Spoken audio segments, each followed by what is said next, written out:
அனைவருக்கும் வணக்கம். தூரம் மற்றும் நேரம் கணக்குகளை எக்ஸாம்ல கேட்டாங்கன்னா எப்படி ஈஸியா ஃபார்முலா இல்லாம ஆன்சர் பண்ணலாம்ன்றத இந்த வீடியோல பார்க்கலாம். முதல்ல நம்ம கேள்வியில என்ன கொடுத்துருக்காங்க அதை வச்சு நம்ம என்ன கண்டுபிடிக்க போறோம்ன்றத தெளிவா கண்டுபிடிச்சா போது ஈஸியா ஆன்சர் பண்ணிடலாம். கேள்வி என்னன்னா, ஒரு கார் சராசரியாக மணிக்கு 50 கிலோமீட்டர் வேகத்தில் பயணிக்கிறது. ஒரு மணி நேரத்துக்கு 50 கிலோமீட்டர் வேகம் போகுது அப்படின்னா ஒரு மணி நேரம் அந்த கார் ஓடிட்டு இருந்துச்சுன்னா 50 கிலோமீட்டர் தொலைவை கடக்கும். சரிங்களா? அது 12 நிமிடங்களில் கடக்கும்.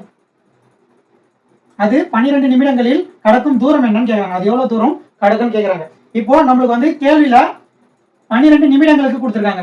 ஆனா ஃபர்ஸ்ட் வந்து மணிக்கு சொல்லியிருக்காங்க. அப்போ மணியை வந்து நிமிடமா மாத்திக்கலாமா? இப்போ ஒரு மணி நேரத்துக்கு 60 நிமிடங்களா? 60 நிமிடம் வந்து ஓடும்போது 50 கிலோமீட்டர் தொலைவை அடையுமா? இதே வந்து 12 நிமிடத்துல எத்தனை தொலைவை அடையும்னு கேட்கறாங்க. இப்போ இதை எப்படி சால்வ் பண்ணலாம்னு பாருங்க. இங்க 60 இருக்கு இல்லைங்களா? இந்த 60 என்ன பண்ணா 12 வரும் பாத்தீங்கன்னா 5ஆல வகுத்தீங்கன்னா 12 வரும். 60/5 வந்து 12. அதே போல இங்க எதால வகுக்கிறோமோ அதே எண்ணால வகுத்தோம்னா நம்மளுக்கு 10 வரும். 10 கிலோமீட்டர் தான் வந்து இந்த கேள்விக்கான விடை. இந்த ஷார்ட்கட் உங்களுக்கு புரிஞ்சிச்சுன்னா கமெண்ட்ல சொல்லுங்க. அப்பதான் எனக்கு தெரியும் எத்தனை பேருக்கு இது புரிஞ்சிருக்குன்ட்டு.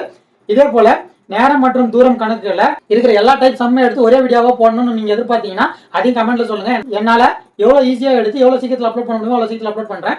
மீண்டும் அடுத்த வீடியோ சந்திப்போம். இப்படி கனவு காஞ்சிவா. நன்றி, வணக்கம்.